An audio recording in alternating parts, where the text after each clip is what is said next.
Yeah, go for it. Do it.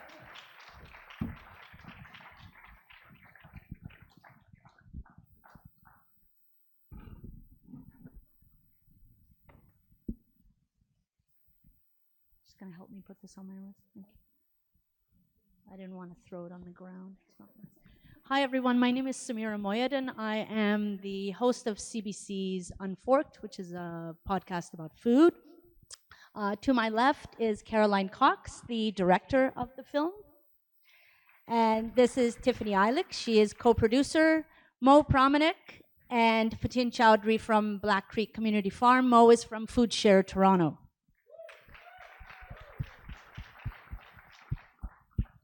Going to read some quick bios. Caroline Cox, who is the director and co-producer, is a Northwest Territories-based filmmaker who lives off-grid and specializes in projects that focus on the culture, environment, and lifestyles of Canada's far north. She was raised on a farm in southern Ontario. Cox moved to the Northwest Territories as a young woman working as a folk musician before embracing film as her preferred medium for storytelling. She is, as I said, the producer and director of the hit TV series Wild Kitchen and CBC series Northern Her. She is a co-founder of Corporate Courts Media with her business partner, Inuk performing artist Tiffany Ayalik. And Food for the Rest of Us is Caroline and Tiffany's first feature-length documentary film. Tiffany is from Yellowknife, Northwest Territories, and is Inuk from the Kitikmeot region in Nunavut. It was in the north, listening to stories from her elders, that she discovered her love of storytelling and the powerful change that hearing a story can bring about. Tiffany is an accomplished film and TV actor and host of CBC's Northern Her, as well as a Juno Award-winning musician who collaborates with her sister, Inuksuk McKay, in their band Pilk Silk. Mo Pramanick is a South Asian artist and illustrator based in Toronto. Mo's creative practice is informed by the work of transformative justice practitioners and abolitionists. She is focused on visualizing world building by exploring relationships with herself, the land, and the loved ones she calls her community.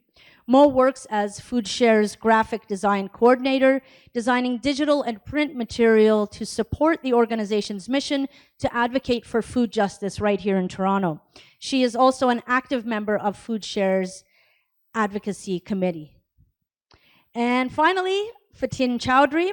Fatin is a photojournalist, multimedia storyteller, and organizer. He's also the communications manager for Black Creek Community Farm. His work focuses on documenting and examining the intersections of climate and racial justice with projects that explore and archive love, loss, grief, and joy. He has been working on his master's in environmental studies, very good, and at York University, and has taken on projects with community-based organizations, including Made in Exile and Thorncliffe Park Women's Community. Fatin is the Development and Communication Manager at Black Creek Community Farm. Thank you, everyone, for joining us today.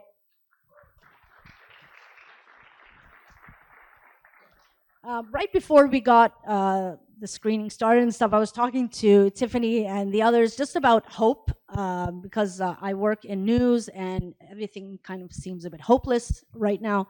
But I just wanted to thank you personally, because this film and these characters give us a lot of hope.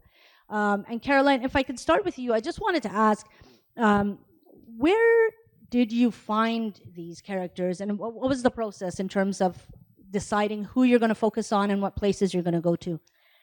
Yeah, hi.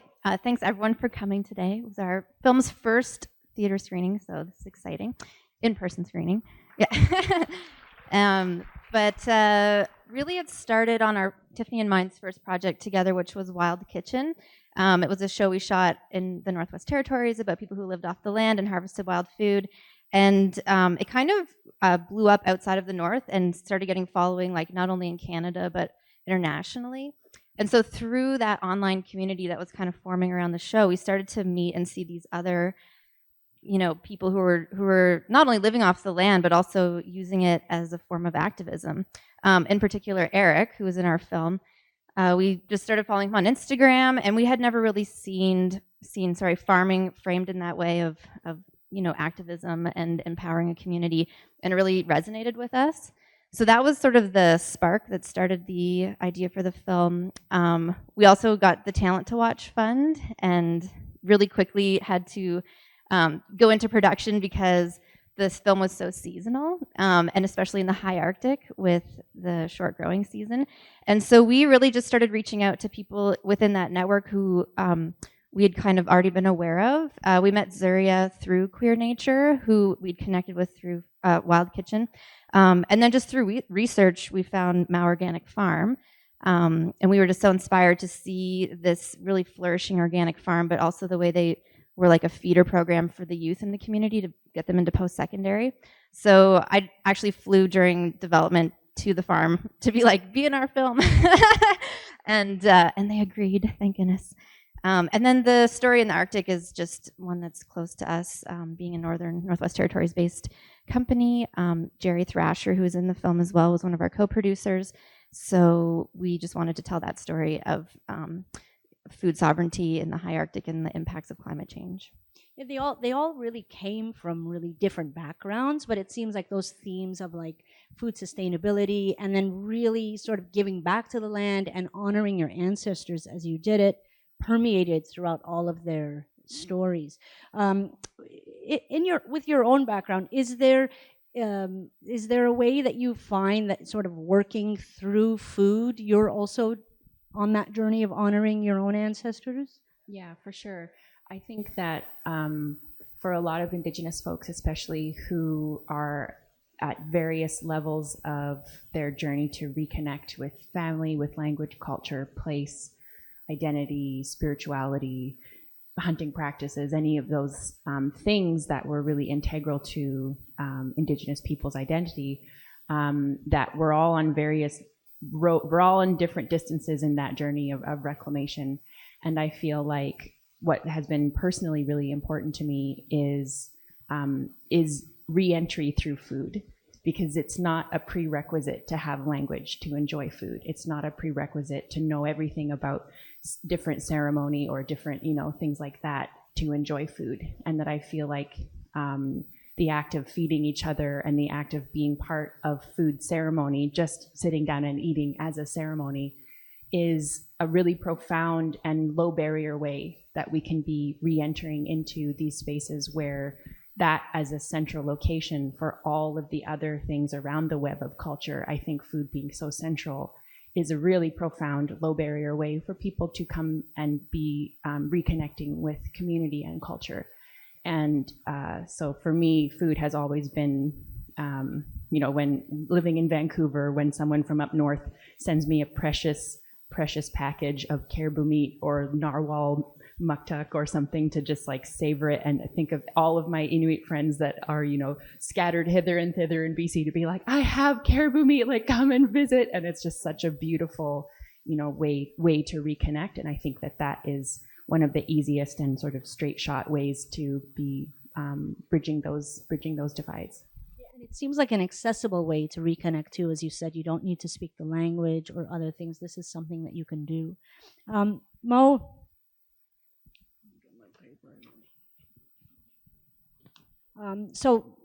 You two were not directly involved with this film, but you're also doing a lot of food justice work in Toronto. And for those who don't know Mo, please tell us what FoodShare does and the communities that it serves. Yeah, so FoodShare is a food justice organization here in the city. And what we're really working towards is a Toronto where everyone can feed themselves and their families and their communities with dignity and joy. And so practically what that looks like is a lot of different things, but we do community programming, which ranges anywhere from urban agriculture to food justice education. We do a lot of advocacy work, so advocating for food justice alongside other systems change. And then we also have our social enterprise, which is the Good Food Box, and that helps to fund the rest of our work as well. So we do a lot of things, but I think at the core of our work is really this understanding that food insecurity is not this isolated problem of hunger. It's actually a product of systems of oppression, so colonialism, white supremacy, capitalism. And so, yeah, when we talk about food justice at FoodShare, it's really alongside other liberation struggles, and we try to really take our cues from the communities that are at the center of those struggles. I was also hoping that you could tell the audience, because I think a lot of people don't know that Toronto, for instance, has a food charter. And so FoodShare is doing something around that right now. Could you just tell everyone a little bit about that? Yeah, so yesterday FoodShare launched what we're calling the Right to Food campaign.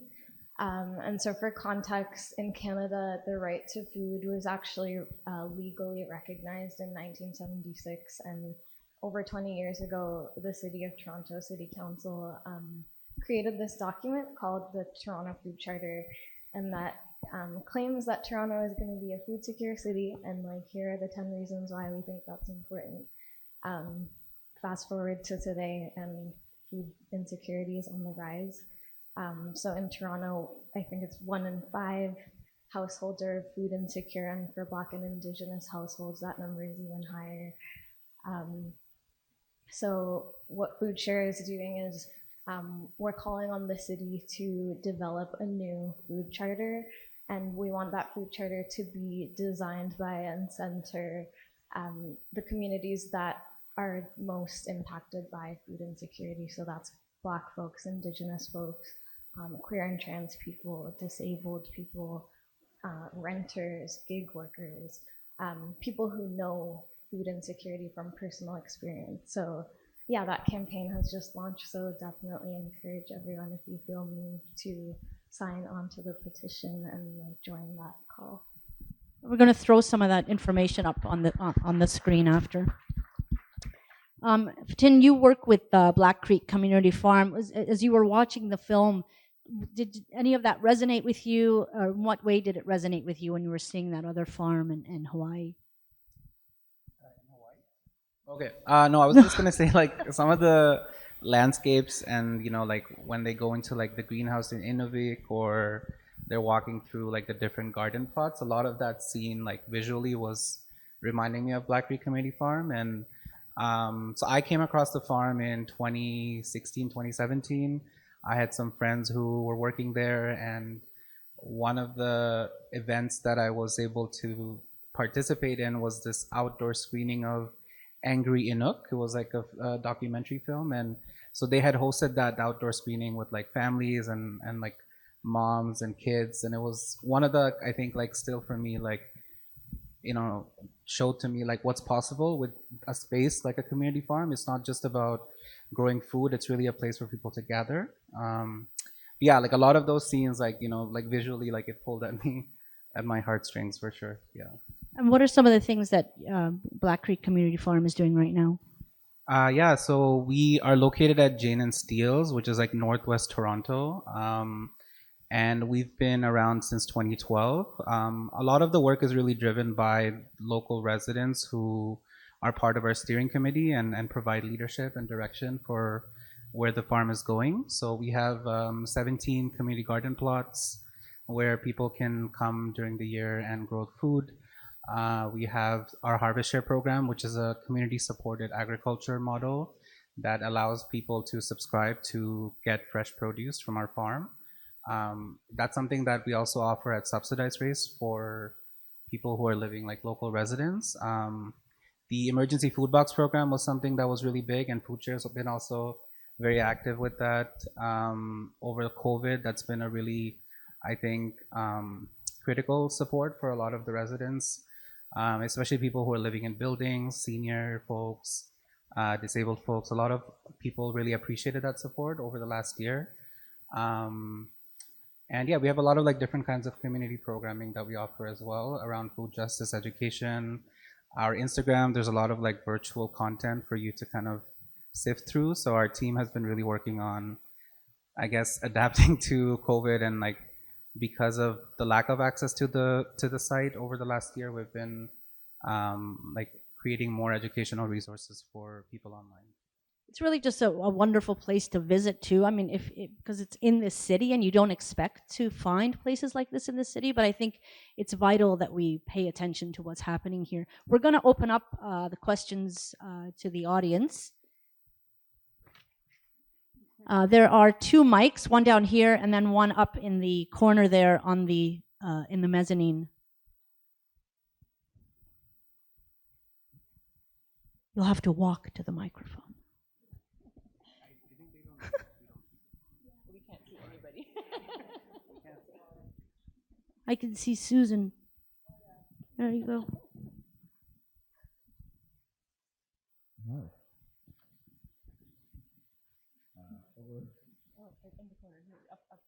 Oh, I'm going to start down here if that's okay. No, that's okay. Go ahead. So the news today about the water in the In Iqaluit. thank you, caused apparently by climate change because of something that's under the water that has seeped out or whatever. Can you talk about this stuff?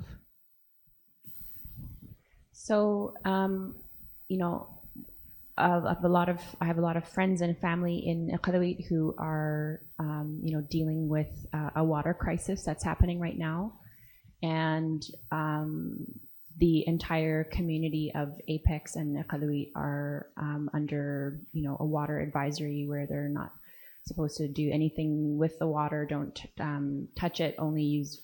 They're not supposed to be washing it with their dishes. No drinking water.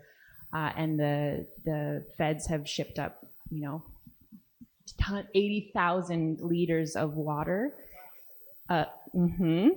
up to Iqaluit, and you know, folks who are able to can go to some of the river systems that haven't been contaminated and collect their own water if they are, you know, able to. But yeah, it shows, I think, in a lot of ways, like the pandemic has done for the last year and a half, is the fragility of the systems that we're working with. And that was not a global catastrophe. That was some substances leaking into a water supply, and an entire city and the capital of Nunavut is being completely shut down because of it. And I feel like what a lot of folks, you know, who are, you know, beside me and who have been advocating for years about trying to bring awareness to the fragility of many of our food, our water systems, our healthcare, that these are so fragile, and that things like the pandemic have, I think, you know, made it undeniable for the rest of us. We can no longer ignore the fragility of these systems. And that, you know, this brings up a bigger question and debate of who has access to water in this country as well, and that Iqaluit is just one of a litany of communities that still don't have access to clean drinking water, and that children have grown up in some areas with no access to water their entire lives, and that is just something that I think a lot of people have just accepted, which is really too bad, and that this is an urgent problem that also needs to be addressed, because we don't want to use plastic water bottles either. But if it's literally the only options for some communities, you know, we're all contributing to that. So I think if you have voice and you have means to be putting pressure on some people to be advocating for clean water for all of our communities, I mean, I'd appreciate it. Thank you so much. We'll go up top there. Yeah, thank you very much. I had a question about the way in which your film portrays community growth surrounding food urbanism around food, and I wanted to ask the entire panel how they feel about sort of whether community spaces and community growth is it's anti-globalism, but how do we sort of expand on creating a broader community and a broader, more political movement to combat this kind of mass terrorism that we're seeing, and getting a broader nation or international communities to reject the way that we are currently consuming food, and how, yeah, I mean, they're creating film, which is a big step in the right direction. But I just wanted to follow the panel to sort of address how these things can be sort of forward-looking a little bit in this way. I'll probably defer to the two folks that are kind of on the ground in Toronto, but I'll just start by saying that through the process of making this film and then thinking about how we want it to have impact, it has always come back to, and I don't want to sound like a cop-out or like that there aren't big, broad solutions, but that it has to be within the communities of finding what works best for them. So it's always kind of hard to answer like what is the one solution, but we think that it's always important for people to like bring these questions back to their own community and then look at things like access to land, and then like where you can find locally grown sustainable food, and just what you as an individual, how you're kind of interfacing with that bigger food system. But it is a very complicated and ingrained system, so I would be curious to hear too what you folks have to say. Yeah, I think that's a big question, but I would say that it's important not to depoliticize community-based work and things like urban agriculture and community gardens. Having access to land and resources for these communities that are largely built of like immigrants and racialized folks is a very big step, in my opinion, to land sovereignty for people who have histories of like stolen land of forced labor. So I think, yeah, like was previously said, it's not like a single solution, but I think it's definitely a step, is reclaiming our relationship to the land, especially for those who have been forced away from it. Yeah, I might kind of tag along, but what I was thinking was like the work of growing food is political in itself, and I think for people who have access to community garden plots, it's not just about like changing our whole agriculture system, but doing that work and enabling that access for them, and many of them who are racialized and have their own histories and ancestries who have grown food in the past. I think that's also political work. And yeah, I think like prioritizing urban agriculture in the city, I think for us who are living in Toronto, like making that like a louder, I think is also like a key way for us to politically shift away from, you know, like agriculture systems that are bringing food from far, which I don't think is just about like anti-globalism. I think we like the pace of globalization. I don't think we're gonna like counter that with the forces of urban agriculture, but I think it's definitely the direction we have to go, and also reconnecting people to, you know, where their food comes from. I think that's on a personal like note for me, working at the farm over the last year, like I've been able to access produce that and like see produce that are coming from the field to my kitchen that I didn't grow up with that kind of knowledge like since I immigrated here. So, which is funny because back in Bangladesh, like because I'm from Bangladesh, so like that is different because like food is kind of much more like you actually see like where the food is coming from, even though there's like a supply chain, it's a bit closer. But here, like you know, since 2002 to 2015, 16, that wasn't something that I was accessing. So yeah, I think we can reframe what is political as well for us.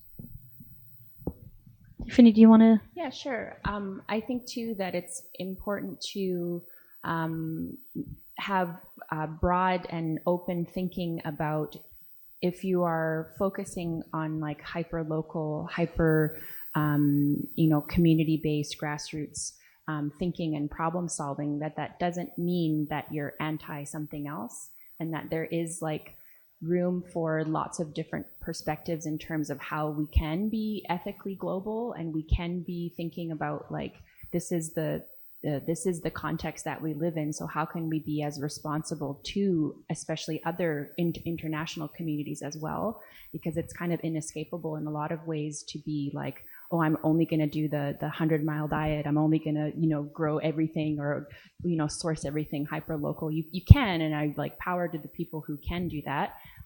It's not a reality for a lot of folks, but can we just have a thinking shift to think about when we are doing these more international or these more outsourced things, where do those things come from, and what's the impact of that cocoa on that community, or that avocado, how it's harvested in whatever other community it comes from. And that can be a transfer of international thinking, because we're also thinking about our community and being accountable to where we are. We also need to be accountable to these other places where we are asking to be, sharing in other people's resources as well. One of the statistics in the film that was really jarring was that Hawaii imports 80 to 90% of its produce. That was really this just stayed with me. I will go down here. Okay, thank you. I really want to congratulate Tiffany and Caroline, who I've had the pleasure of getting to know through your amazing series, Wild Kitchen. And congratulations on making such a beautiful film. And I've been following the making of it. I know how hard you guys worked on this. And more a comment than a question, that you managed to combine a beauty and sensuality of food with militancy and activism and empowerment through incredible characters, like just the most amazing characters. And you managed to touch on so many, the most important issues of the day, and do it in an entertaining and empowering way. So congratulations. I'm really proud of you. Thanks, Andrew. Thank you. Is there anyone up there? Hello. I'm wondering how long it takes to make the film. Great question. Thanks, Mikey, my nephew. Well, actually, we did it fairly quickly because of the seasonal nature and being in the high Arctic, and also it being kind of low budget. We really only had one opportunity to travel to each community.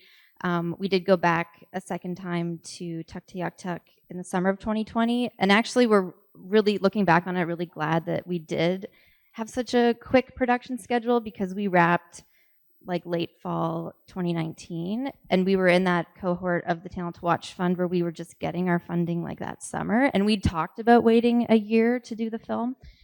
So in the end, it was great that we had made that decision. And then it was just the post-production process. Graham Withers is in the audience, our amazing editor, so thanks, Graham. Yeah. And trying to dive into that during the height of the first lockdown, and it was my first time working with an editor, because I had edited our stuff previous to that. And so that whole learning curve, and then me being up in the Arctic and working remotely with Graham, and hours and hours and hours on Zoom until your head is throbbing day in and day out. So it definitely took a bit longer on the post side. But yeah, we're I guess 2 years you could say is how long it took. Yes. Down here. Hi, I just want to say that my whole family on my mother's side grew up on a farm, and when they came over to Canada, they never had access to land ever again. And then this summer, I grew my own tomatoes and herbs for the very first time, and that was inspired by the work that you did on this film. And I'm so grateful to you, and I'm so happy to see it on the big screen. So I have two questions. So for Mo and Fatin, for those of us who are going, I imagine, living in this housing crisis and have this severe restriction to our access to land, what are your calls to action for us to cultivate our own contributions to food sovereignty? And then for the filmmakers, are there any darlings you had to kill and leave on the cutting room floor that you'd like to tell us about? Tell us about your dead babies. Let's be action-oriented first, and we'll have time for that later. Yeah, I think that's a great question. I think for me, when I think about what we can do in terms of advocating as people in the city, firstly, I think shifting our mindset a little bit from individual lifestyle change to collective action. Like I said earlier, food insecurity in Toronto and food justice in Toronto is really about how it's linked to systems, and the way we combat systems is through collective action. So I think I would say, firstly, think about, like you said, what you feel drawn to, what moves you about this work, and then find the Black-led and Indigenous-led and community-led organizations in the city that are doing that work, and what are the resources that you can offer them. Is it time? Is it money? Is it a skill? Is it a car? And then secondly, again, I think demanding more from our government is really, really important. Like, if you know about the history of food banks in Toronto, it's a lot like homeless shelters, where it was a stopgap solution. It was an urgent response that became institutionalized over time, and effectively the government now is off the hook for having to provide for us. So I think really demanding more from our government. Yeah, I was, so I recently just moved to Parkdale, and there's a restaurant there called Glory of India, and I was talking to the uncle that runs the restaurant, and he was saying that everyone's moving, like in the last year, his business hasn't been doing as well because people are moving out of the city. So, and last month I moved like into the area, so as a renter, I definitely like relate to like trying to get your bearings and figure out what's going on in your community. So my recommendation is to start local, to look around you, like, and there's like really cool work happening, and sometimes it's hidden, and sometimes it's not as like flashy and loud. So I think doing that work is the first step, and also just I think we need to make a case for urban agriculture. We need to be able to scale it up. So looking at the organizations doing that work and supporting them in the way that you can. That could be visiting the farmers market, like the Flemington farm. Like they have like the weekend stalls where, and it's really cool because it's like all these like racialized folks that are selling vegetables that you get to go and see and support them. Like do that work. Maybe it's not as convenient as like going to the local, box chain grocery store, but like I think making that effort also demonstrates and shows the demand for urban agriculture, and that over time allows us to scale it up. So it really is like community power, even from us. Like I think we can, but whether it's coming to Black Creek Farm or whether it's like looking at what's closest to you and supporting them. And it's really great to see over the last, I think, few years, like so many more urban agriculture organizations and projects come up, like in Scarborough as well. I think like a few years ago, I was like, oh, what's happening in Scarborough? And now there's like the Scarborough Junction Farm, there's Sundance Harvest. There's like really cool projects that are happening in the city. Great, thanks. Yeah, I was just thinking too about the like what's on the cutting room floor. One interesting thing that happened with this film, I think, because we had a fairly small budget and we had quite a bit of travel, of course. So we tried to keep a really tight little crew, and then really just dropped in for about 4 days in each location. So just a lot of pre-production of really knowing what we wanted to capture. A whole lot of superfluous filming. But one thing that came to mind was with Zuria and the workshop she did. We went with the crew, with Kirash Sadi, who's our cinematographer, and filmed that workshop that was happening in the snow. And then there was this earlier footage that I had just shot on my own with my C100, like before we had funding as part of the development work I'd been doing. And it was that queer nature workshop. And so we kind of had this debate of, would we put this very, lower quality, more amateur cinematographer footage in, but we just felt like we really captured a moment at that queer nature workshop. And like it had come and gone and it wasn't going to happen again. And so we did make that decision to kind of shorten the amount we showed from the second workshop, and then put the queer nature story in, which also had like an advocacy message that we really wanted in the film. So yeah, that comes to mind. We have time for a couple more questions. Anyone from the audience? Oh, hello. Hello.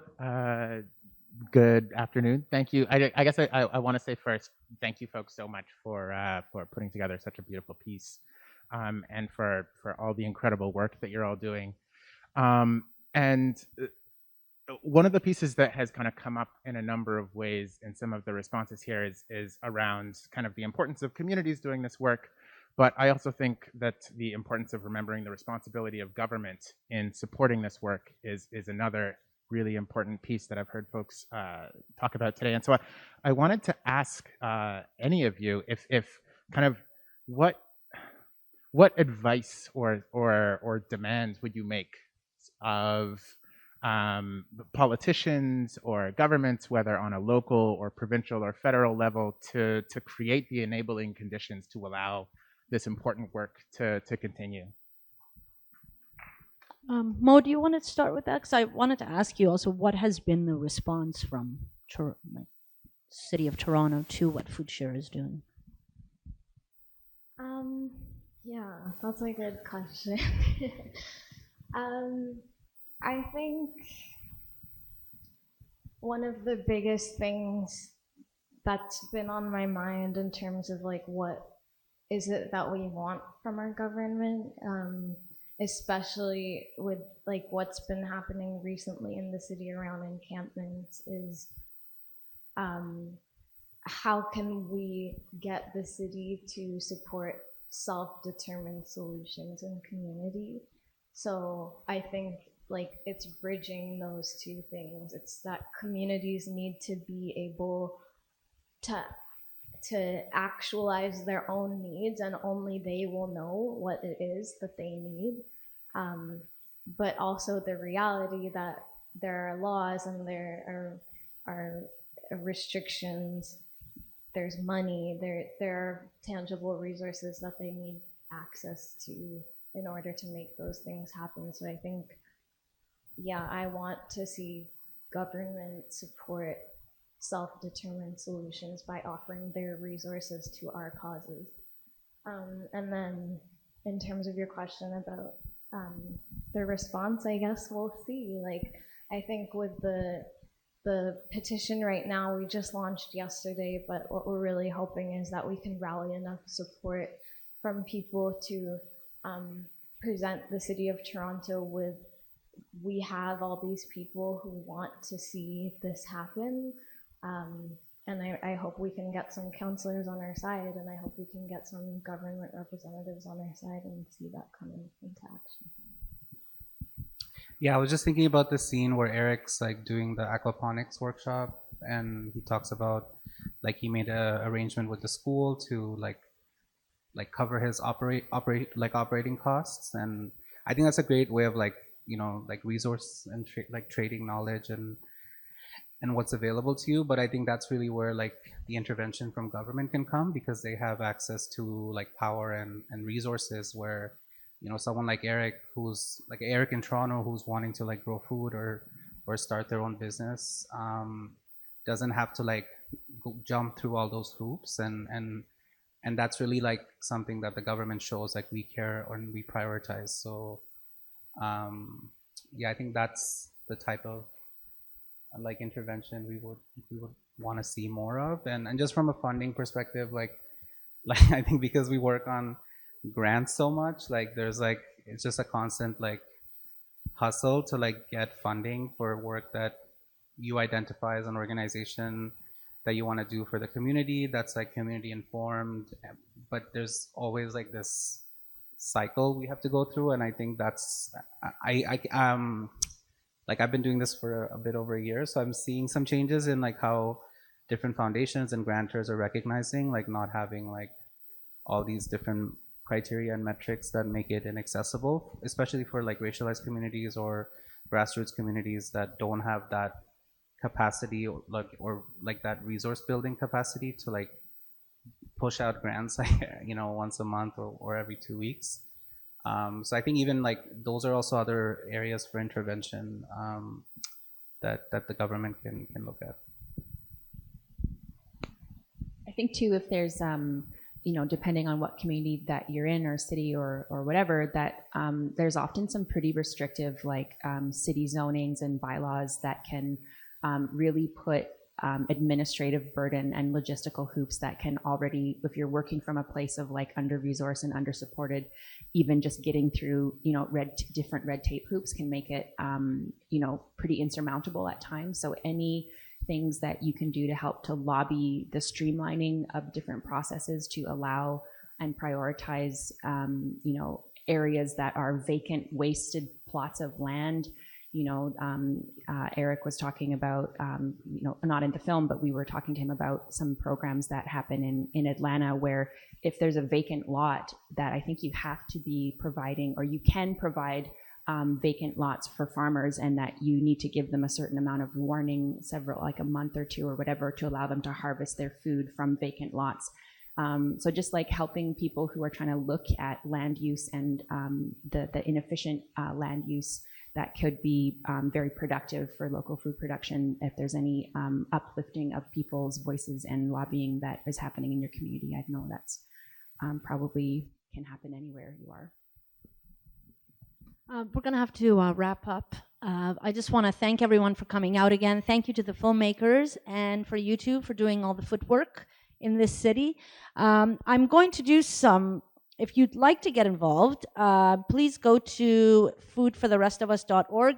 If you want to like hold